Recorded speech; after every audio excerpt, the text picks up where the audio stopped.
Sir আমি কিচ্ছু করিনি স্যার। আমি আমি কাউকে খুন করিনি স্যার। এটা কি জানো? DNA report sir. তাহলে এটাও জানো যে এর রিপোর্টে কি লেখা আছে। আর তারপরেও তুমি চাইছো যে আমি মেনে নেবো যে তুমি কোনো দোষ করনি, তুমি দোষী নও। স্যার স্যার আপনি আমাদের শিখিয়েছেন সত্যের থেকে বড় এই পৃথিবীতে আর কিচ্ছু নেই স্যার। এই কেসটা সত্যিটাও তাই স্যার। আমি কাউকে খুন করিনি স্যার, সত্যি বলছি স্যার। তুমি যদি খুন না করে থাকো তাহলে তোমার রক্ত ওই অস্ত্রতে লাগলো কি করে পঙ্কজ? আমি জানি না স্যার। Damn it! জানো না মানেটা কি? হ্যাঁ, এই যে তোমার হাতে চোট লেগেছে, ওই যে রক্ত চিহ্নটা রয়েছে, সেটাই চিৎকার করে বলছে খুনি তুমি পঙ্কজ, তুমি। আমি আপনাকে বলেছিলাম স্যার, আমি অটো করে যখন বিউরো আসছিলাম তখন কেটে গেছিল স্যার।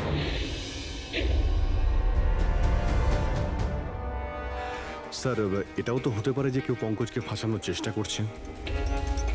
পঙ্কজ, যে লোকটা তোমার হাত কেটেছিল হয়তো সেই তোমার রক্তের স্যাম্পেল নিয়ে গেছে ক্রাইম সিনে রাখার জন্য।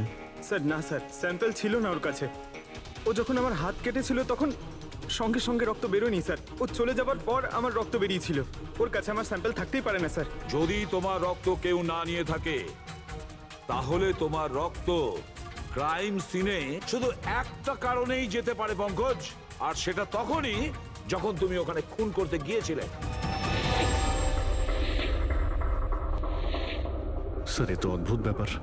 স্যার পঙ্কজ যদি মিথ্যে বলতো, আমাদের বিভ্রান্ত করতে চাইতো, তাহলে তো বলতেই পারতো যে ওর স্যাম্পেল কেউ নিয়ে চলে গেছে, কিন্তু ও আমাদের সত্যি বলল। তাহলে ওর সত্যির কি কোনো দাম নেই স্যার? হ্যাঁ অভিজিৎ, সত্যির অনেক দাম আছে, কিন্তু আপাতত এই কেসের একটাই সত্যি, এই খুনের একজনই সাসপেক্ট, আর সে হলো পঙ্কজ।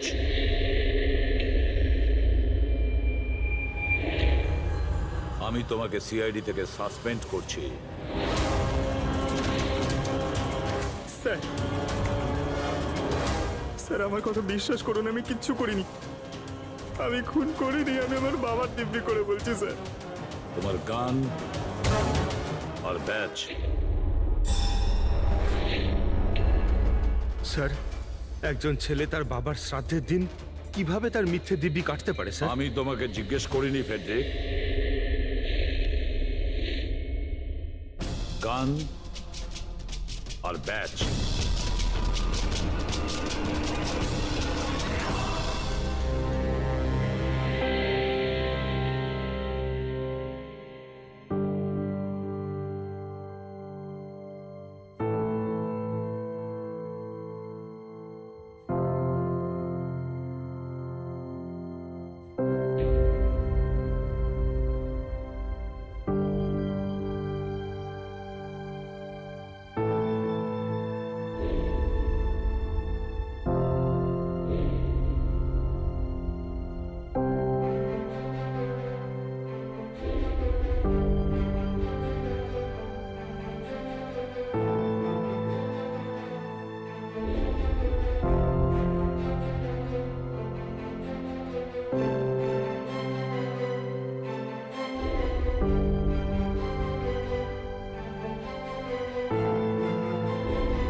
এটা অন্যায় হচ্ছে, এটা খুবই অন্যায় হচ্ছে। নো অফেন্স স্যার, কিন্তু আপনি আপনি সবসময় আমাদের উপরে এইভাবে সন্দেহ করতে পারেন না স্যার। এটা তুমি কি বলছো অভিজিৎ? কি ভুল বললাম আমি? যখনই কোনো সিআইডি অফিসারকে মিথ্যে ব্লেম দেওয়া হয়েছে, আপনি আমাদের উপর কখনোই ভরসা করেন না। এটা তুমি কি বলছো অভিজিৎ? আমি তোমার কাছে এটা আশা করিনি। স্যার, আমাদেরও আপনার কাছে কিছু আশা থাকে স্যার। আপনার একটা ইশারায় আমরা যে কোনো মুহূর্তে জীবন দিতে প্রস্তুত থাকি। তাহলে এটুকু আশাও কি অন্যায় যে আপনি খারাপ সময় আমাদের পাশে থাকবেন, আমাদের আপনি সহযোগিতা করবেন? তোমাদের আমি সহযোগিতা করি না? সত্যিটা জানার চেষ্টা করিনি? সত্যিটা জানার চেষ্টা করে অনেকবার আপনি আমাদের আত্মসম্মানে আঘাত করেছেন স্যার।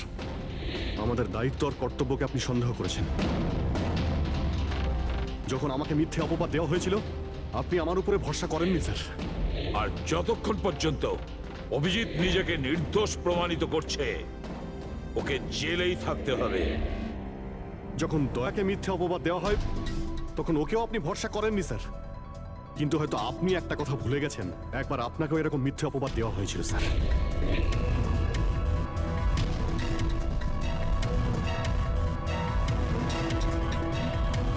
সেই মুহূর্তে আমাদের মধ্যে কেউ আপনাকে সন্দেহ করেনি। আমরা শক্ত দেওয়াল হয়ে আপনার সামনে দাঁড়িয়েছিলাম স্যার, যাতে আপনাকে কেউ ক্ষতি করতে না পারে। তাহলে আমাদের খারাপ সময় কি আপনি আমাদের পাশে দাঁড়াতে পারেন না? অভিজিৎ কোনো অপরাধীর থেকেও বিপজ্জনক একজন ইমোশনাল সিআইডি অফিসার। তুমি ইমোশনাল হয়ে যাচ্ছ অভিজিৎ। আমি তোমাকে এই কেস থেকে সরিয়ে দিলাম।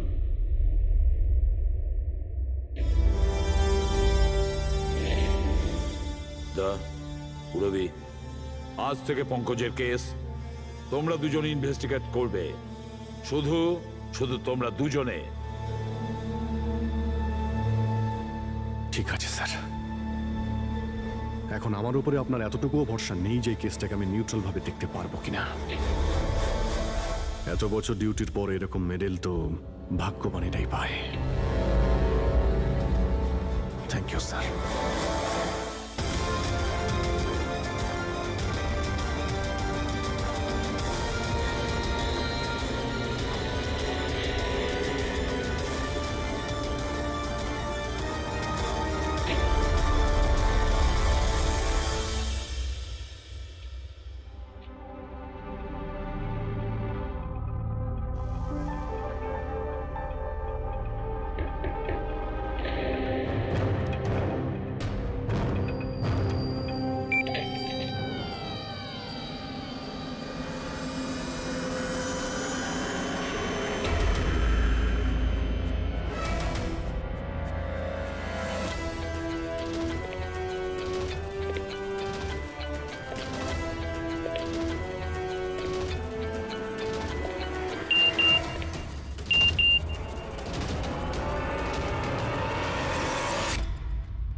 নিজের পিঠ আমার দিকে করে দাঁড়িয়ে পড়ো। চলো এটাও করে দেখে নি।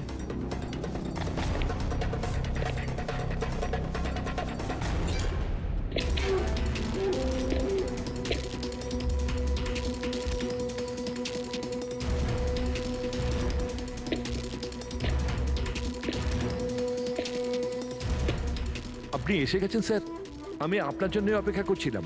ওইখানে আপনার ফাইলটা আছে, ওখানে পুরো ফাইন্যান্সিয়াল প্ল্যান পড়ে আছে এবং আমার স্থির বিশ্বাস যে আপনার খুব পছন্দ হবে।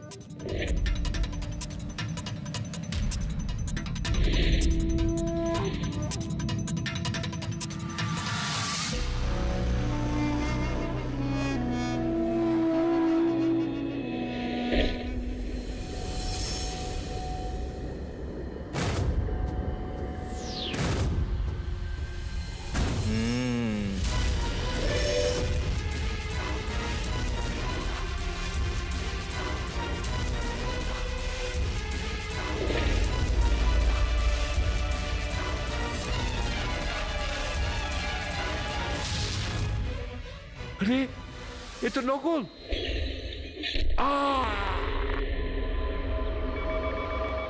Hello, ACP Pradyuman here. What? কখন? আচ্ছা, ঠিক আছে।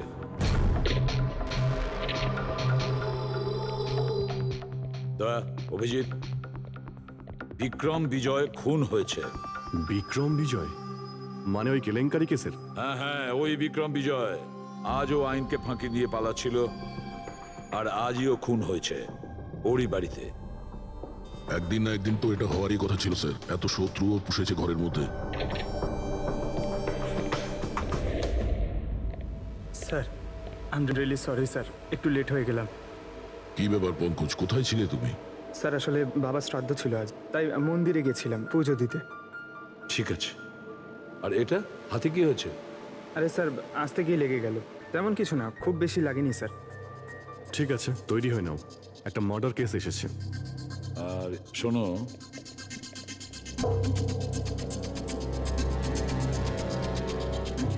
কার আবার মার্ডার হলো? বিক্রম বিজয়।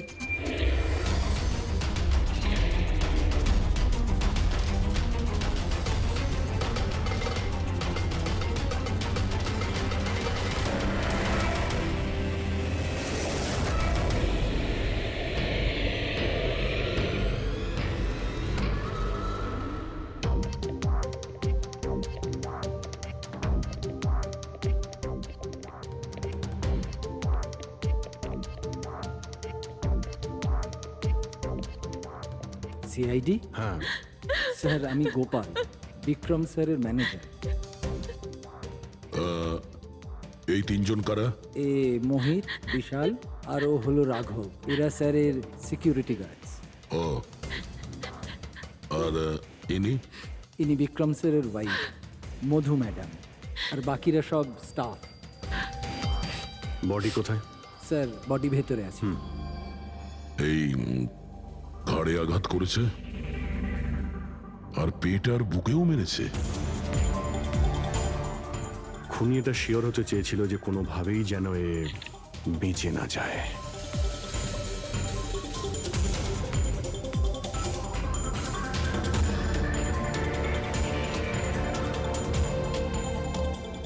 মনে হচ্ছে এটা দিয়ে আঘাত করেছে এর উপর।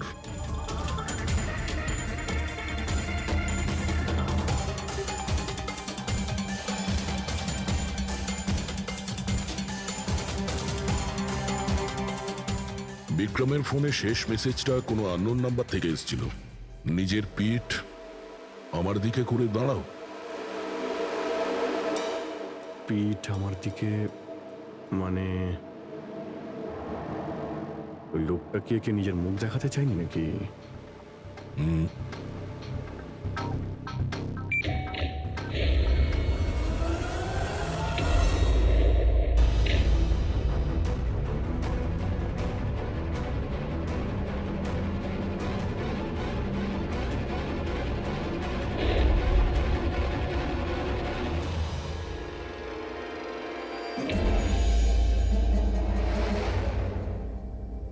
এই দেখুন স্যার, ফুলদানি থেকে আমি কি পেয়েছি, অডিও রেকর্ডিং ডিভাইস।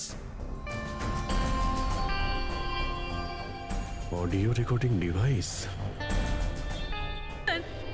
ওর আমি নাম তো জানি না, কিন্তু ও যেভাবে প্রস্তুতি নিচ্ছিল ওটা দেখে তো মনে হচ্ছিল যেন ওনার কোনো বিশেষ ক্লায়েন্ট হবে, আর উনি বিক্রমের সাথে দেখা করতে চাইছিলেন। এই ক্লায়েন্ট বিক্রমের কন্ট্যাক্ট এলো কি করে? স্যার আমার জন্যে ও আগে আমাকে কন্ট্যাক্ট করেছিল। ও বিক্রম স্যারের পুরো ইতিহাস ভালো করে জানতো, আর বিক্রম স্যার ওর এই হোমওয়ার্কে খুব ইমপ্রেসড হয়েছিল, আর উনি আমাকে মিটিং ফিক্স করতে বলেছিলেন। আপনি ওর সঙ্গে আগে দেখা করেছিলেন? না স্যার, ওই ফোন করেছিল, আর সেটাও প্রাইভেট নাম্বার থেকে।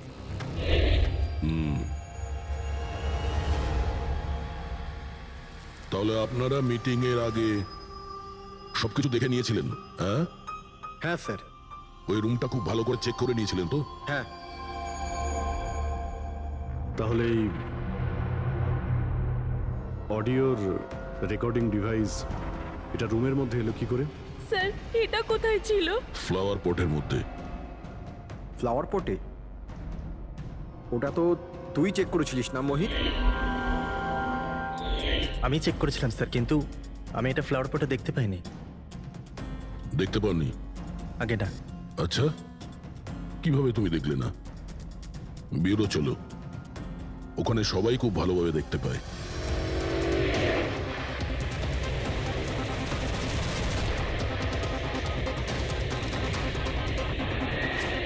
মোহিতের উপর নজর রাখবে। গুলি চালাবে না। কৈলাস স্যার, আপনি? কে ইনি? ইনি সিবিআই অফিসার কৈলাস বাবু। কেমন আছেন স্যার? দারুণ। কি ব্যাপার স্যার, হঠাৎ করে আপনি আমাদের রাস্তা আটকে দিলেন? অভিজিৎ আমার ওই লোকটাকে চাই যে তোমাদের সিআইডির গাড়িতে বসে আছে।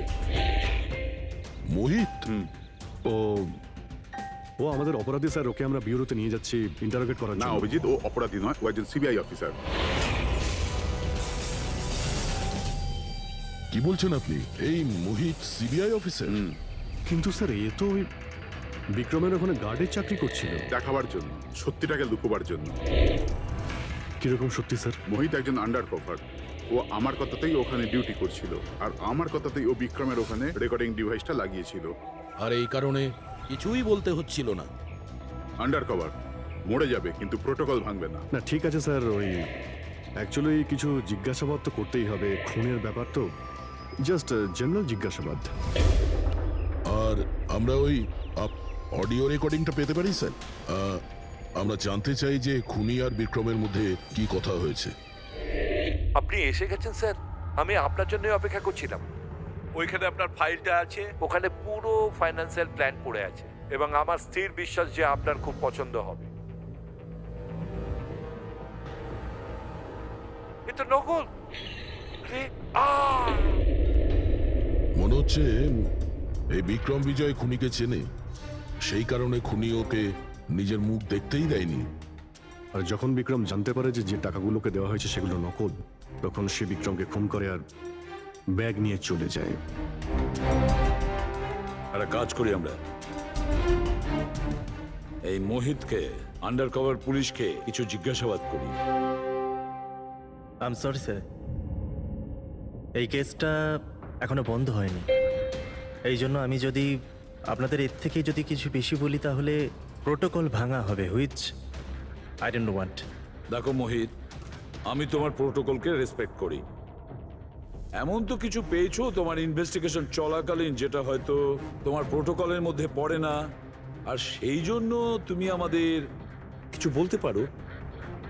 কিছু তো একটা বলবে যে সূত্র ধরে আমরা খুনি পর্যন্ত পৌঁছতে পারি। আমি আপনাদের শুধু এটা বলতে পারি যে গত কয়েক বছর ধরে সিবিআই এই বিক্রমের পিছনে পড়েছিল। আজ থেকে 15 বছর আগে, সাল 2002-তে সিবিআই এক আন্ডারকভার অফিসারকেও বিক্রমের পিছনে লাগিয়েছিল কিছু বিশেষ প্রমাণ জোগাড় করতে, কিন্তু কিছু পাওয়া যায়নি।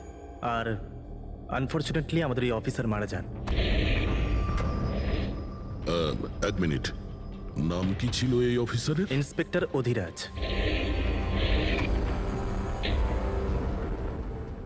ইন্সপেক্টর অধিরাজ? এই বোতলে যে রক্তটা আছে, এই রক্তে বিক্রমের ডিএনএ ছাড়াও অন্য কারো ডিএনএ আছে। বিক্রমের ডিএনএ ছাড়াও অন্য কারো ডিএনএ আছে? তুমি বলতে চাইছো অন্য কেউ ছিল? কে ছিল সালুকে? ক্রিমিনাল ডাটাবেসের সঙ্গে কম্পেয়ার করে দেখেছিলে, ম্যাচ করে দেখেছিলে তুমি? তার দরকার পড়েনি। প্রয়োজন ছিল না কি বলছো সালুকে? সেটা কার ডিএনএ? ওই ডিএনএ হ্যাঁ, পঙ্কজের। হোয়াট? ওই ডিএনএ পঙ্কজের? আমাদের পঙ্কজের? আমাদের পঙ্কজের। এটা কি করে হতে পারে? সিআইডি অফিসার হলো পঙ্কজ। সিআইডি অফিসার পঙ্কজ খুন করতে পারে? আমাদের একজন অফিসার খুনি? কিন্তু স্যার, পঙ্কজ কেন খুন করতে যাবে? সেটাই তো, সিআইডি অফিসার কেন খুন করতে যাবে? স্যার, বিক্রমের বাড়ির থেকে 1 কিলোমিটার দূরে পুলিশ একটা বেবারিশ মোটরসাইকেল পেয়েছে স্যার। কার মোটরসাইকেল ছিল ওটা? স্যার ও পঙ্কজের ওটা।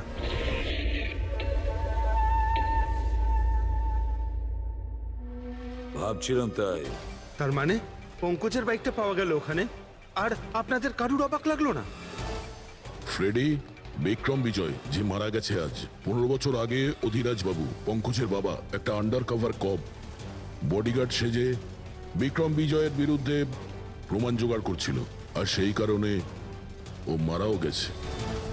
তার মানে স্যার পঙ্কজ এটা ভাবে যে পঙ্কজের বাবার মৃত্যুর পিছনে এই বিক্রম বিজয়ের হাত রয়েছে, আর এই জন্য ও ওর বাবার মৃত্যুর প্রতিশোধ নেবার জন্য।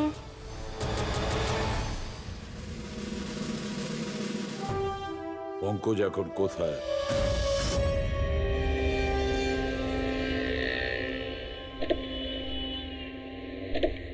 আরে স্যার, আপনারা? আরে এই প্রশ্নটাই তো আমরা তোমাকে জিজ্ঞেস করছি। তুমি এখানে কি করছো? তুমি তো অসুস্থ ছিলে। আরে স্যার, বাইক চুরি হয়ে গেছিল আমার। এই সামনে থানাতেই রিপোর্ট লেখাতে এসেছিলাম। এই দেখুন। আমরা জানি তোমার বাইকটা কোথায়। আপনারা কি করে জানলেন স্যার? তোমার বাইক বিক্রম বিজয়ের বাড়ির কাছে পেয়েছি। সেই বিক্রম বিজয় যে তোমার বাবার খুনি। যখন বিউরোতে এসিপি স্যার বলল যে বিক্রম বিজয়ের খুন হয়েছে, তখন তুমি জানতে না ওই বিক্রম বিজয়? হ্যাঁ স্যার। আরে তাহলে তুমি বিউরোতে কেন বললে না? তোমার বলা উচিত ছিল যে বিক্রম বিজয়ই তোমার বাবার খুনি। স্যার, বাবার শ্রাদ্ধ ছিল স্যার। মন্দির থেকে বিউরো আসছিলাম, ওনার ব্যাপারেই ভাবছিলাম, আর কিছু খেয়াল ছিল না স্যার।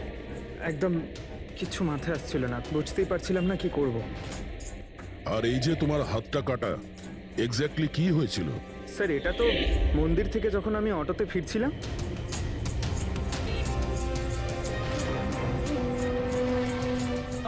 কি হলো স্যার? তাহলে একজন অচেনা লোক আঘাত করে চলে গেল, হ্যাঁ? এমনি অকারণে? স্যার, আমি জানি বিশ্বাস করাটা একটু কঠিন, কিন্তু এটাই সত্যি। আচ্ছা পঙ্কজ, তুমি সবসময় তো বাইকে করে বিউরোতে আসতে, হঠাৎ তুমি অটো করে কেন এলে? হঠাৎ করে না স্যার, আমার বাইক তো দুদিন ধরে খারাপ হয়ে রয়েছে।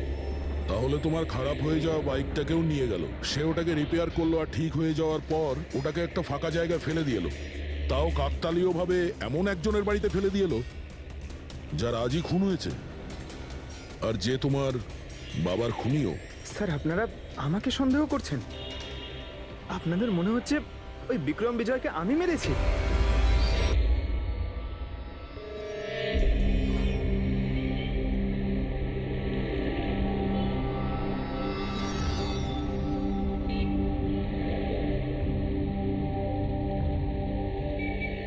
যদি এই পঙ্কজ নিজের বাড়ি থেকে বিক্রম বিজয়ের বাড়িতে যায়, তো এখানে এই জাংশন থেকেই গিয়েছে।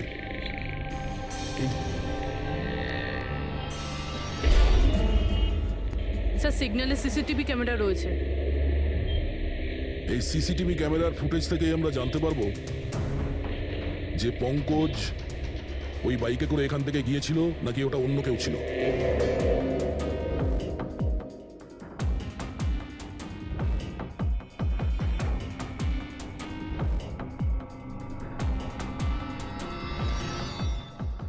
এক মিনিট রিওয়াইন্ড করো, পজ করো। স্যার, এই দেখুন, একে পঙ্কজের মতনই দেখতে লাগছে না? বাইকের নাম্বার হলো XYA4784। স্যার, পঙ্কজের বাইকের নাম্বারও এটাই। পুরবি, এই পঙ্কজ এতটা তো ভুল করবে না যে একটা অপরাধ করতে যাওয়ার আগে রাস্তায় আর একটা অপরাধ করবে, সিগন্যাল ভাঙা। নিশ্চয়ই কেউ আছে যে পঙ্কজকে ফাঁসাতে চাইছে, আর সেই কারণেই ও সিগন্যালটা ভেঙেছে, যাতে আমাদের যে সন্দেহটা আছে পঙ্কজের উপর, ওটা আরো মজবুত হয়। কিন্তু স্যার, পঙ্কজকে কে ফাঁসাতে চাইবে? হতে পারে ওর কোনো পুরনো শত্রু। স্যার, আমার এমন কোনো পুরনো শত্রু নেই যে আমাকে ফাঁসানোর জন্য এরকম কিছু করবে স্যার। পঙ্কজ, খুব ভালোভাবে চিন্তা করো, কেউ তো হবে। না স্যার। যদি তোমার কোনো শত্রু না থেকে থাকে, তাহলে এই খুন তুমিই করেছো। তুমি নিজের বাবার মৃত্যুর প্রতিশোধ নিয়েছো তুমি, আর সেটাও ওনার মৃত্যুবার্ষিকীতে। স্যার, আমার প্রতিশোধ নেবার কোনো মেন্টালিটি নেই স্যার। আমি খুনি না স্যার, আমি একজন সিআইডি অফিসার। যতদূর বাবার কথা স্যার, আমি তো ওনাকে ভালো করে দেখিও নি। স্যার আমার তো এমন কিছু মনেও নেই যে উনি আমাদের সঙ্গে কখনো টাইম স্পেন্ড করেছেন বা আনন্দ করেছেন। স্যার উনি হয়তো কখনো ভাবতেনও না যে ওনার একটা ছেলে আছে যার ওনাকে প্রয়োজন। তার মানে হলো তোমার বাবার সঙ্গে তোমার সম্পর্ক ভালো ছিল না? স্যার উনি একজন আন্ডারকভার কপ ছিলেন, বেশিরভাগই নিজের কাজেই ব্যস্ত থাকতেন। বাড়ি, সংসার, সন্তান, পরিজন সেসব নিয়ে উনি কোনোদিন মাথায় ঘামাননি। আমাকে শুধু আমার মাই মানুষ করেছেন স্যার। কিন্তু তাও বলছি পঙ্কজ, তোমার নিজের বাবার সাথে কোনো না কোনো স্মৃতি তো জড়িয়ে থাকবে না? কিছু মনে আছে? শুধু স্যার এইটুকুই মনে আছে আমার স্যার, আমাকে উনি মেলায় ঘুরতে নিয়ে যেতেন, কিন্তু মেলায় নিয়ে যাওয়ার আগে উনি আমাকে হসপিটালে নিয়ে যেতেন প্রতিবার। কি? হসপিটালে? ওটা কেন? হয়তো ছোটবেলায় আমি খুব অসুস্থ থাকতাম, আর উনি হসপিটালে নিয়ে যেতেন, আর আমার খুব ব্যথা লাগতো স্যার। যন্ত্রণা? পঙ্কজ, কোথায় যন্ত্রণা হতো? স্যার পিঠে, এখানে স্যার। পিঠে? পঙ্কজ, ডাক্তার পিঠে কি করতো? না স্যার, তেমন কিছু মনে পড়ছে না স্যার। মনে করো পঙ্কজ, মনে করো কি করতো? তোমার পিঠে ইঞ্জেকশন দিত বা পিঠের থেকে রক্ত বার করতো? কি করতো মনে করো? স্যার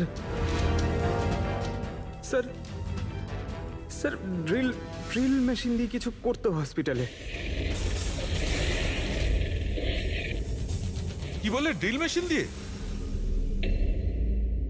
আর তারপরে তোমার পিঠে যন্ত্রণা হতো? খুব ব্যথা করতো স্যার, আমি তো এক সপ্তাহ ঠিক করে বসতে পারতাম না। আর তারপর বাড়ি যাবার পর তোমার ঘুম পেত, অদ্ভুত কিছু মনে হতো, মাথা ঘুরতো? হ্যাঁ স্যার।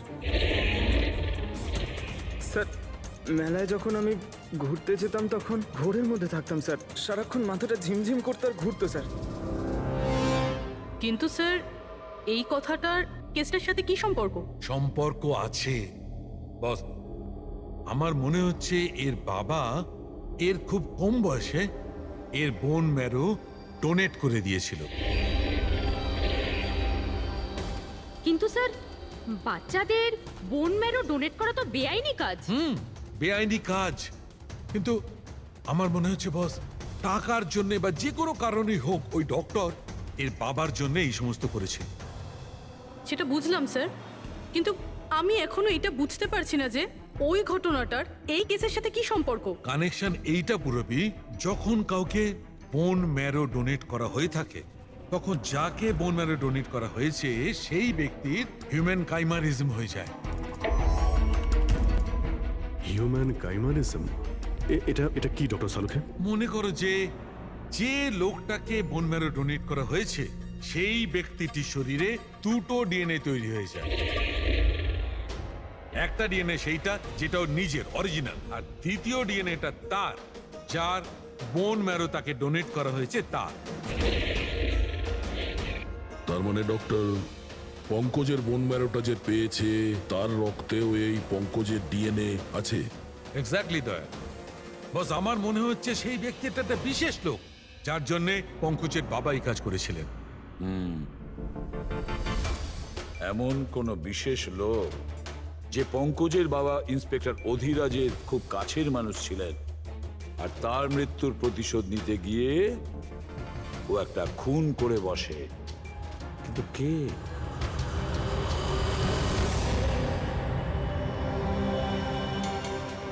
দয়া। Hi sir. Hello Abhijit. Hi Daya. Hello. Good. Sorry, আপনাকে এরকম একটা জায়গাতে ডেকে আনতে হলো। অভিজিৎ, যে ইনফরমেশন তোমার দরকার ছিল সেটা না সিআইডি অফিসে দেওয়া যেত না আমার অফিসে? থ্যাংক ইউ স্যার আমাদের সাহায্য করার জন্য।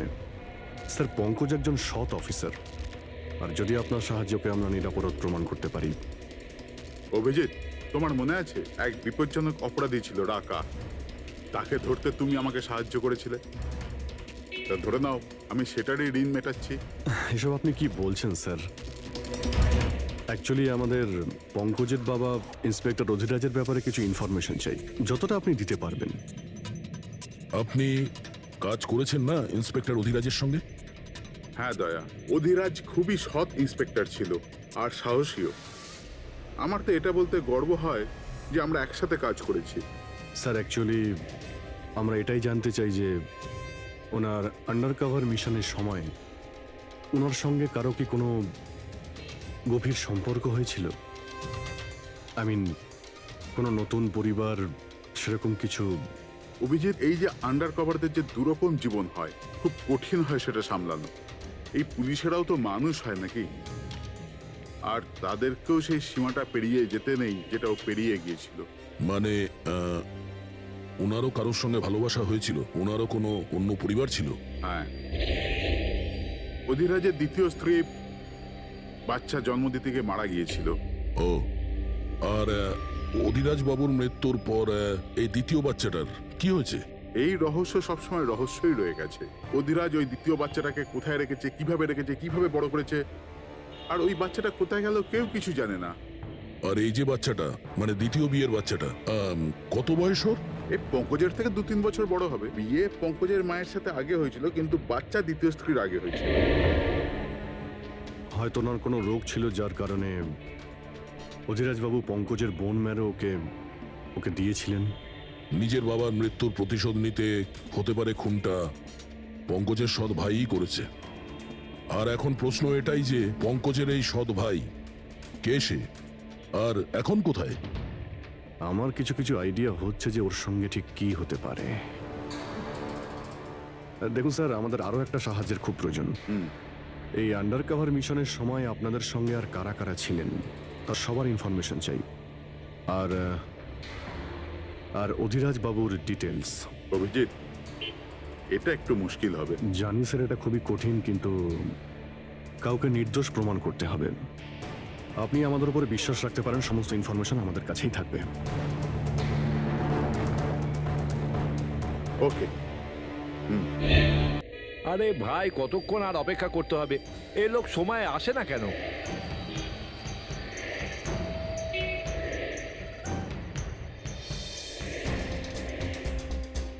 আরে ভাই, আধ ঘন্টা ধরে অপেক্ষা করছি। আজই আমার পুরো টাকা চাই। আজই আমাকে এই শহর ছেড়ে দিতে হবে। তোর হিসাব তো আমি আজ এখনই এই মুহূর্তে করব।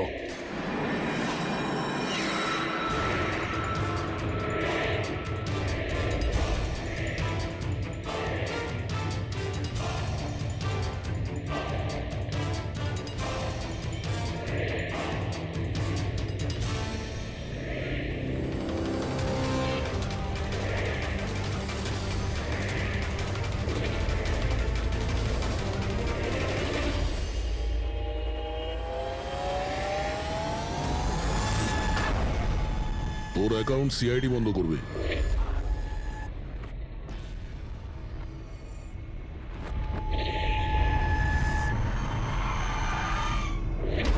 বাবার ধার মেটানো প্রত্যেক সন্তানের কর্তব্য, আর যে ছেলেটা করে তাকেই ভালো ছেলে বলা হয়, আর সেটা হলাম আমি। তুমি তো কিছু করনি, আমি নিয়েছি আমার বাবার মৃত্যুর বদলা। দেখো মোহিত, তোমাদের বাবা ইন্সপেক্টর অধিরাজ একজন সৎ, একজন কর্তব্যপরায়ণ পুলিশ অফিসার ছিলেন। কি ভাবছিলে তুমি? তোমার মতন একজন অপরাধীর বাবা হয়ে গর্ব করতেন, নাকি পঙ্কজের মতন একজন সৎ সিআইডি অফিসারের উপর? তার সত্যি কথা বলতে তো বাবার সব সময়ই এই পঙ্কজের উপর গর্ব ছিল, আর ভালোবাসতো একেই বেশি। আমাকে তো উনি অনাথ আশ্রমে দিয়ে দিয়েছিলেন স্যার, যাতে ওনার দ্বিতীয় পরিবারের ওপর কোনো আঁচ না আসে। তুমি যখন এই কথাটা জানতে আমাদের কাছে এলে না কেন? আমি তো তোমার ভাই, একসঙ্গে ধরতাম বিক্রমকে, তাও আইনের পথে। চাই না আমার তোমার সাহায্য। আমাদের বাবার হত্যাকারীকে কিভাবে ধরতে হবে, কিভাবে ওর উপর প্রতিশোধ নিতে হবে, এর প্ল্যানিং আমি আগে থেকেই করে রেখেছিলাম, অনেক দিন থেকে। আর এটাই হলো কারণ আমার সিবিআই অফিসার হওয়ার। আর ঠিক আমার বাবার মতোই একটা আন্ডার কভার মিশনে গেছিলাম ওই বিক্রমের বিরুদ্ধে। কিন্তু এইবার তাকে সাজা দেওয়ার জন্য নয় স্যার, বরং ওকে শেষ করার জন্য। একজন সিবিআই অফিসার হয়েও তুমি অপরাধ করেছো, তোমাদের মতো অফিসারের জন্যই সবাই আইনের উপরে ভরসা করতে পারে না। এই কাজে কেতন তোমাকে সাহায্য করেছিল না? হ্যাঁ স্যার, কেতনও আমার বাবার সাথে কাজ করত। সেও একজন আন্ডার কভার অফিসার ছিল। সেই আমাকে সবকিছু বলেছে। আর তার বলাতেই আমি জানতে পারি যে ছোটবেলায় আমার একটা অপারেশনও হয়েছিল। আর যখন তুমি জানতে পারলে যে তোমার রক্তে দুটো ডিএনএ আছে, একটা তোমার আর একটা আমার, তুমি খুন করে আমাকেই ফাঁসিয়ে দিলে। হ্যাঁ, আর এই জন্য আমার রক্ত বার করে আমি অস্ত্রের উপরে ছড়িয়ে দিয়েছিলাম। আর তারপর তোমার হাত কেটেছিলাম, যাতে এক তীরে দুই পাখি মরে। আমার দুই শত্রু, আমার বাবার হত্যাকারী ওই Vikram. Hello Kailash sir. Sir, আমি বিক্রমের রুমেতে অডিও ডিভাইস লাগিয়ে দিয়েছি।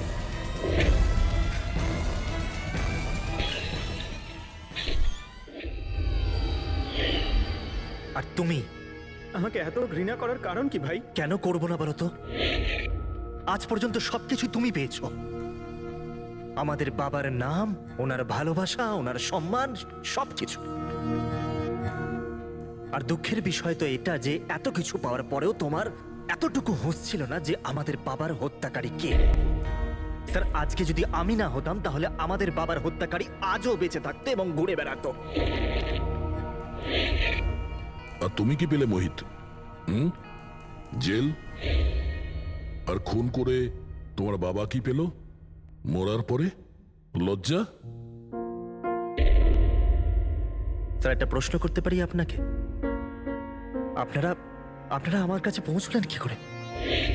কারণ আমি এতটুকুও ভুল করিনি সমস্ত প্রমাণ পঙ্কজের বিরুদ্ধে করতে। সেটা তো আমরা জানতাম যে পঙ্কজ এ কাজ কোনোদিন করতে পারে না। আর বাকি রইল তোমার অবধি পৌঁছানোর। যখন আমরা দুটো ডিএনএর খোঁজ পেলাম, আমরা তোমার বাবা ইন্সপেক্টর অধিরাজের ব্যাকগ্রাউন্ড চেক করলাম। সেখান থেকেই আমরা জানতে পারি যে ওনার আরো একজন ছেলে আছে, তুমি। ব্যাস, আমরা সেই ছেলের ঠিকুজি খুঁজে বার করলাম তোমার। আর পুরো ব্যাপারটা ছবির মতন পরিষ্কার। অনেক ভুল করেছো তুমি মোহিত, মস্ত বড় ভুল করেছো। আইন তোমাকে কঠোর থেকে কঠোরতম শাস্তি দেবে। হয়তো যাবজ্জীবন জেল, না হলে ফাঁসি।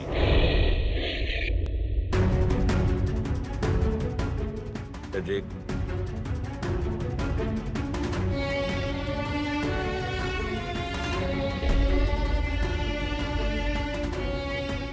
সরি স্যার, আমি জানি তোমার মনে শুধু আমার প্রতি ঘৃণাই আছে, কিন্তু আমি সত্যি জানতাম না আমার কোনো ভাই আছে। আমি জানি না তোমার সঙ্গে কি হবে, কিন্তু তুমি একটা কথা সবসময় মনে রেখো, আমি তোমার অপেক্ষা করব। I'll wait for you, brother.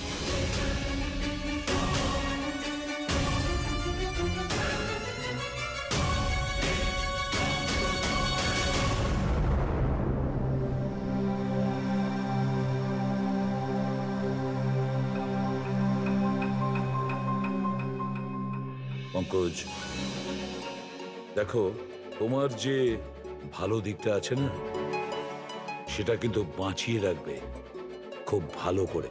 Welcome back to CID. Thank you sir. Sir, I am sorry sir, আপনি ঠিকই বলছিলেন। ইমোশনাল হয়ে আমি স্যার একটু বেশি বলে ফেলেছি। I am sorry. দেখো অভিজিৎ, তোমরা সবাই আমার কাছে শুধু সিআইডি অফিসার নও, তোমরা আমার গর্ব, আমার আত্মবিশ্বাস, তোমরা আমার শক্তি। তোমরা আর এসিবি প্রদ্যুমান আজ পর্যন্ত নিজের শক্তিকে সন্দেহ করেনি, না কোনোদিন করবে।